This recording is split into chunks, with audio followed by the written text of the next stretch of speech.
I stand here today as Sydney Elizabeth Everingham, a reinvented, renewed, and rejuvenated version of my former selves. I'm here with a story to share, alongside it, obstacles I've overcome, lessons I've learned, to finally realize I am enough. I stand before you completely vulnerable, my deepest feelings and insecurities exposed. But vulnerability is not new to me. It's a part of my story and what made the person today. I'd like you to get to know the three Sydneys whose stories I'll be sharing. Little Sydney, Sydney the victim, and Sydney Elizabeth Everingham, who used the worst experience possible to transform herself into a stronger, more resilient person than she ever thought. Each Sydney has her own story to share. So let's start with little Sydney. She lived a happy, content life with her mom, dad, and sister in a closely knit community in Bobcaygeon, Ontario. She spent her Fridays looking forward to going to Blockbuster with her mom and sister, picking out Disney movies and snuggling up with her family and dogs. She spent her childhood evenings and weekends going to dance class and building tree forts in the forest behind her house with her father. She was a daddy's girl. She was just a preteen, just discovering out who she was. Let's be honest, she was still a child. And like all preteens, she was naive, innocent, more vulnerable than she ever realized. Because when she was just 13, she snuck out to a party on St. Patrick's Day that her friends convinced her to go to. A party where she should have been dancing with her friends, having fun. But instead, her innocence was violently, unfairly ripped from her. She was drugged and sexually assaulted. She, Sydney, the child, was raped. We often hear about moments that change us, catalysts that propel us forward, shift the very course of our existence. In that moment, my entire life trajectory changed. I had just become the victim of a very violent rape at 13. Just like most trauma victims, I think often about how I wish I could take this moment back. If only I didn't go to the party, I wouldn't have been drugged and sexually assaulted. I could have been warm and cozy in my bedroom with fairies painted all over it, instead of being drugged, raped, unable to escape my assaulter.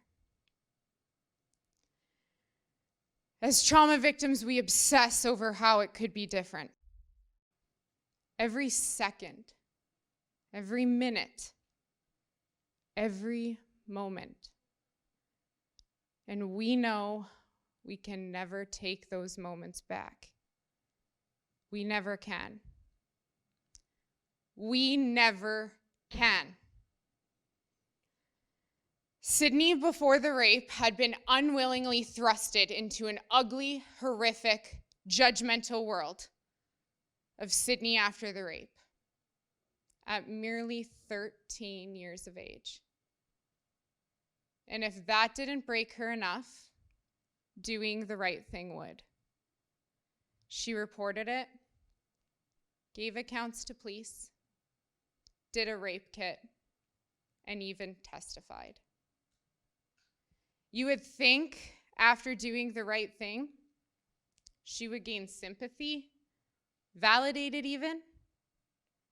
Instead, she was terrorized. And far from getting justice, all that did was ruin her family's reputation. She felt so much guilt, it began to destroy her. Her dad made the tough call to relocate the family to a tiny town in the middle of Canada, a place where she could be invisible. Box up all the dark memories in a neat little package, shove it in the attic, and get on with it. But trauma isn't like that. Trauma doesn't play by the rules. Her life, which was once bright and carefree, had been reduced to a series of trauma responses, causing a constant state of fight, flight, or freeze. So she started trauma counseling.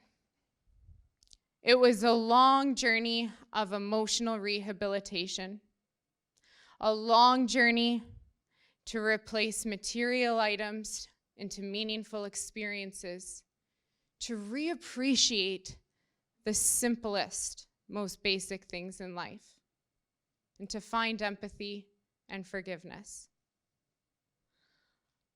A long journey to discover my self-worth, to finally accept myself for what I am, and love myself in spite of it all. I'm here today to let you know what worked for me, in hopes that if I can just help one of you and save you from years of trauma counseling or emotional healing, then I will have fulfilled my purpose. My first suggestion to you is to separate your mind and your logical, sensible brain. They are not one and the same. People often have their inner voices, their gut feelings inside. For years, my inner voice, my mind, spoke nothing but negativity. Guilt, shame, blame were all that I heard. Like a rebellious teenager, I learned to talk back. The logical, sensible part of me talked back to this negative voice. For years, Betty, my negative voice, tormented me, proving me worthless and undeserving, keeping me from moving on. Give up, she would say. Slowly, I trained Sydney, my positive voice, to talk back to Betty, proving her I could do better, be better. I am enough. When you are going through trauma, you are your own worst enemy. The battlefield is your mind, and you have to be willing to go to war with yourself, with intention to win that war every single time, because you have no other option. It is where you will have your greatest challenges, trying to push back all that negativity that is clouding your judgment and keeping you from moving on with your life. Learn to talk back to that negative voice. Name that negative voice and use your positive voice to fight it. My second suggestion to you is to surround yourself with depth, with meaning, meaningful experiences, and meaningful people. Trauma victims usually turn to unhealthy habits to numb the pain. And for me, that was retail therapy. I bought material items trying to find the joy in something new, something beautiful and perfect, trying to compensate for my broken body, my shattered ego. I would become so possessive and obsessive over these things that when one of these prized items was lost or broken, I equated that back to myself, being lost and broken all over again. Slowly, I was able to replace my need for material things into meaningful experiences, like having adventures outside with my Australian Shepherd, Hector, immersing myself into a beneficial practice like yoga, or enjoying a yummy meal with my loved ones while supporting a local business. Objects can't change how your core feels, but meaningful experiences can create room for new and happier memories.